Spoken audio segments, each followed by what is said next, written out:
Salam əziz uşaqlar. Bugün adverb, yəni zərf mövzusu haqqında danışacağıq. Zərf ingilis dilində adverb deyilir. Zərf necə düzəlir? Sifətin sonuna ly şəkilçisi artırdıqda zərf düzəlir. Məsələn, slow yavaş sifətdir. Slowly o da yavaş, yavaşca zərfdir. Bilirsiniz ki, zərflə sifətin fərqi odur ki, sifət isim aid olur, ismin yanında işlənir, ismin necəliyini bildirir. Zərf isə hərəkətə aid olur, feilin yanında işlənir və hərəkətin necəliyini bildirir. Amma bir şey var ki, sonu ly ilə bitən bütün sözlər zərf deyil. Məsələn, friendly, dostcasına səmimi, manly, yəni əsl insan kimi, lively, canlı, elderly, yaşlı, böyük, ahıl, lonely, tənha, cowardly, qorxaq, lovely, sevimli. Bu sözlər isə sifətdir, zərf deyil. Niyə görə? Çünki bu sözlərin kökü sifət deyil. Biz dedik ki, sifətin üstünə ly şəkilçisi artırılanda zərf düzəlir. Amma burada friend, dost, isimdir. İsimin sonuna ly artırılıb. Mən, insan, kişi isimdir. İsimin sonuna artırılıb. Ona görə də əgər sifətin sonuna ly artırmışıqsa, bu zərf düzəldir. Amma isim və digər nitq hissələrin üstünə ly artırsaq, bu zərf düzəltmir. Və burada bizim link feillərimiz var. Link feillər hissiyat bildirən feillər. Biz dedik ki, feillər hərəkətə aid olur və zərflə işlənirlər. Yəni zərf həmişə feillə işlənir. Amma burada gördüyümüz feillər to be olmaq, to become olmaq, to feel hiss etmək, to see görmək, to seem görünmək, to turn çevrilmək, to stay qalmaq, to appear peyda olmaq, to get isə əldə etmək. Burada gördüyümüz feillər link feillərdir. Adətən də hissiyat bildirən feillər kimi tanınır və bu feillər sifətlə yox, zərflə yox, sifətlə işlənir.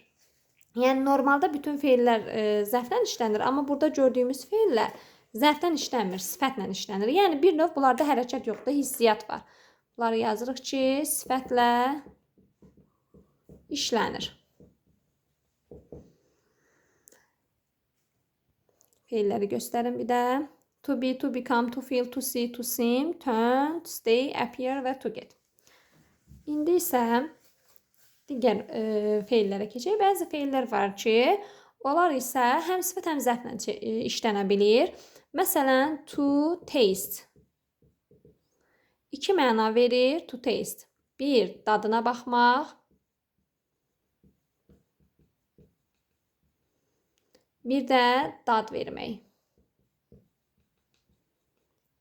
Bax, dadına baxmaq, nə etmək, bax, hərəkət var. Mən nəyinsə dadına baxıram. Deməli, bu zərflə işlənəcək, hərəkət bildirir. Amma dad vermək, məsələn, yemək acı dad verir. Yeməyin dadı acıdır. Necə? Deməli, necəliyin bildirirsə, sifətlə işlənəcək. Çünki hiss elədim o dadının acı olduğunu. Hərəkət yoxdur burada.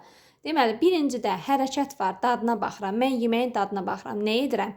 Zərflə işlənir. İkinci isə yeməyin dadı acıdır. Yeməyin dadı necədir? Bax, necəliyin bildirir. Hissiyat var.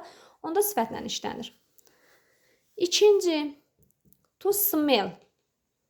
İki mənası var. Bir, iyləmək, yaxud da qoxlamaq. İki, qoxusu gəlmək. Birinci, iyləmək, qoxlamaq mənasında mən məsələn gül iyləyirəm, qoxuluyuram, nə edirəm? Hərəkət var. Deməli, zərflə işlənəcək. İkincisi isə deyirəm ki, məsələn gülün şirin qoxusu gəlir. Mən bunu hiss eləyirəm ki, gülün qoxusudur, şirindir. Deməli, necə? Sifətlə işlənəcək. Sonra üçüncü, look. Look baxmaq deməkdir. Məsələn, look at baxmaq mənasıdır. Mən nəyəsə baxıram, nə edirəm? Hərəkət var. Deməli, zərflə işlənəcək. İkinci mənası isə görünmək. Adətən look, looks kimi işlənir. Yəni, deyirəm ki, sən bugün necə də gözəl görünürsən. Görünmək mənasında. Deməli, mən hiss elədim də, gözlərimdən gördüm necə gözəl. Sifətlə işlənəcək. Harada ki, hərəkət var, zərflə işlənir. Harada ki, hissiyat var, sifətlə işlənir. Sonra sound. Bir var, səsləmək, çağırmaq mənasında. Bir də var, səsi gəlmək. Mən kimisə səsləyirəm, nə edirəm? Hərəkət var. Deməli, zərflə işlənəcək. Amma deyirəm ki, məsələn, uzaqdan gözəl bir musiqi səsi gəlir. Mən eşidirəm də onu, düzdür? Hissiyyat var. Necə səs gəlir? Onda sifətlə işlənəcək. Bunlar da iki cür işlənənlərdir. Sonra hard və hard, bir də fast.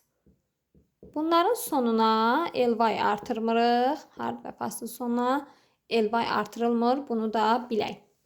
Sonra sifət kimi, sifətin də 3 dərəcəsi var, bilirik. Adi, müqayisə, üstünlük. Zərfin də 3 dərəcəsi var. Adi, müqayisə, üstünlük. Sadəcə iki fərqləri var. Birinci fərq odur ki, sifətin üstünlük dərəcəsində D artiklı işlənir. Məsələn, D nə deyək? D most beautiful. Yəni çox gözəl, ən gözəl. Zərfdə isə most beautiful olur. Most beautiful ly-ni də artıraq. Yəni bir ly şəkilçisindən bilirik ki, sifətdir yaxud da zərfdir. İkincisi isə üstünlük dərəcəsi sifətdə D artiklı olur, zərfdə isə D artiklı olmur. Sonra bir dənə də fərqi var. Deməli, biz deyirdik ki, tək hecalı sifətlərin müqayisə dərəcəsini düzəldəndə sonuna şəkilçisi, çox hecalıların isə əvvəlinə mor hissəciyi artırırıq. Mən bunu şagirdlərimə 6 hərf qaydasını öyrətmişəm. Yəni 6 hərfə qədər olan sifətlərin sonuna 6 hərfdən çox olan sifətlərin əvvəlinə mor hissəciyi artırırıq. Eyni sözdə həm mor, həm hissəciyi ola bilməzdi. Həmçinin üstünlük dərəcəsində də tək hecalıların əvvəlinə Z artiklı, sonuna S, çox hecalıların əvvəlinə demost artırırdıq. Mən də bunu da 6 hərf qaydasını öyrətmişəm ki, yəni sifətimiz 6 hərfə qədərdirsə, üstünlük dərəcəsində əvvəlinə D artiklı, sonuna S şəkilçisi artırırdıq. Yaxud da 6 hərfdən çoxdursa, əvvəlinə demost artırırdıq. Bunu sifətin dərəcələrini keçəndə demişdim. Amma zərfdə sonu ly ilə bitən zərflər həmişə çox hecalı kimi götürülür və onların müqayisə üstünlük dərəcəsi hər zaman morla və mostla düzəlir. Məsələn, quickly, bax sonunda ly var, more quickly olacaq, yaxud da most quickly. Yəni zərflərdə sonu ly ilə bitənlər müqayisəsi mor, üstünlüyü mostla düzələcək. Yəni burada tək hecalı, çox hecalı kimi həmişə ayırmırıq. Sonu ly ilə bitənləri ayırmırıq. Yəni bunlar mor və mostla düzəlir. Zərf mövzusu da bu qədər.